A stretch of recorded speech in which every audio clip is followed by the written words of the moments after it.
Енді осы 5 есепті жаңағы factorization әдісімен шығарып көрейін, қаншалықты тез шығарады екен, қаншалықты тиімді болады екен. Мысалы міне x мына жерде -1 мен -1-дің көбейтіндісі. Бұлай істеген кезде -x тен -2x. Ортадағы -2x шықты ғой. Енді x -1 бір жақшада, x -1 бір жақшада тең 0. x-тен 1 деген екі мәні шығады. Мынау бірінші және екінші мәні. Енді мына жақта мынау бізде -1 мен 5-тің көбейтіндісі. 5x x тен 4x. Ортадағы 4x шықты. x -1 көбейтілген x қосу 5 тен 0. Бұл жерде x-тен 1 дейміз, x-тен -5. Мынау бірінші және екінші мәні. Енді мына жақта бірінші бүкіл минусқа көбейтіп аламыз. -5x плюс 6 тен 0. x пен x. Мына жерде -3 пен -2. Сонда -3x -2x тен -5x. Ортадағы шықты. x -3 көбейтілген x -2 тен 0. x тен 3, x тен 2. Бірінші және екінші мәндері.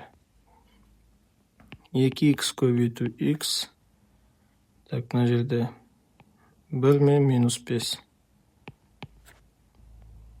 -10x қосу x тен -9x ортадағы шықты. 2x плюс 1 дейміз де x -5 тен 0. x тен -2-ден 1. Бірінші мәні. x тен 5. Екінші мәні. Мына жерде 8x квадрат. Так, үшке көбейтсек 24 болады. Жарамайды.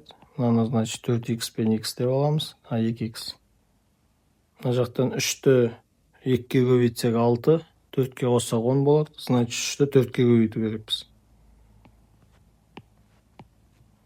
12x қосу 2x тен 14x шықты.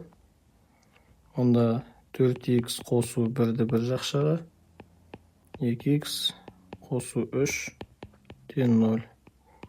x тен -4-тен 1. x тен -3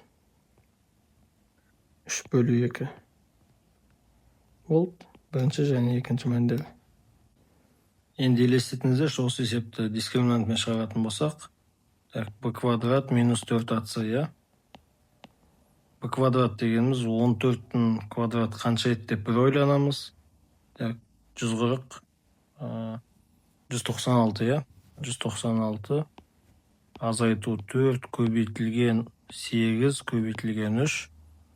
Бұл қанша шығады деп ойланамыз. 10-ны түбір астына алу керек. Және оның алдында -b плюс минус бөлімінде 2a.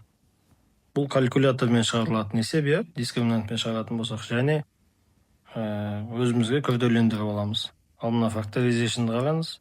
Ешқандай калькуляторсыз және бір плюсы көбейткіштерге жіктеп аламыз. Бұл қысқарту керек есептерде жақсы болады. Мысалы мынандай көбейткіштерімізді қысқарту жібере аламыз.